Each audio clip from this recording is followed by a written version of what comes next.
الحمدللہ وکفا وسلام علی عبادہ الذین اصطفى اما بعد فاعوذ باللہ من الشیطان الرجیم بسم اللہ الرحمن الرحیم۔ رزق میں وسعت کا قرآنی نسخہ۔ قرآن کریم کی روشنی میں برکت کا راز اللہ رب العزت قرآن پاک کے اندر ارشاد فرماتے ہیں، وَمَن يَتَّقِ اللَّهَ يَجْعَل لَّهُ مَخْرَجًا وَيَرْزُقْهُ مِنْ حَيْثُ لَا يَحْتَسِبُ۔ جو اللہ تبارک و تعالیٰ سے ڈرتا ہے، اللہ تبارک و تعالیٰ اس کے لیے نجات کی راہ بنا دیتا ہے اور اسے وہاں سے رزق دیتا ہے جہاں سے اس کا گمان بھی نہیں ہوتا۔ کیا یہ آیت آپ کی نہیں ہے؟ کیا آپ ایسے شخص نہیں جو دن رات محنت کرتے ہیں پھر بھی آخر مہینے حساب نہیں بنتا؟ کیا آپ بھی ان لوگوں میں سے ہیں جو کبھی دل سے سوچتے ہیں یار برکت چلی کہاں گئی؟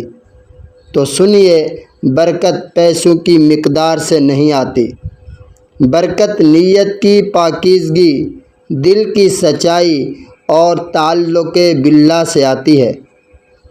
کچھ لوگ لاکھوں کماتے ہیں مگر دل کے غریب ہوتے ہیں، اور کچھ لوگ روزانہ چند سو کماتے ہیں مگر چہرہ پرسکون، زبان پر شکر، دل میں نور ہوتا ہے۔ تو راز کیا ہے؟ راز ہے تقوی، اللہ رب العزت کا خوف۔ جس دل میں تقوی آ جائے، اللہ رب العزت اس کے لیے ایسے دروازے کھول دیتا ہے جو دنیا بند سمجھتی ہے۔ آج چاہتے ہیں رزق میں وسعت، آپ چاہتے ہیں رزق میں وسعت، تو پھر قرآن سے رشتہ جوڑیے۔ روزانہ ایک بار سورۃ الواقعہ پڑھ لیجئے، صبح سورۃ یاسین، رات کو سورۃ الملک، اور ساتھ میں یا رزاقو کا ورد کیجئے۔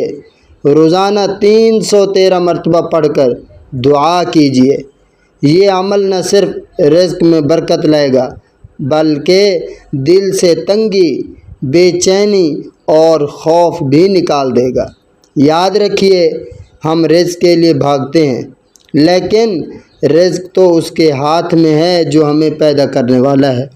جب ہم اللہ رب العزت کی طرف آئیں گے تو رزق خود ہمارے قدموں میں آئے گا۔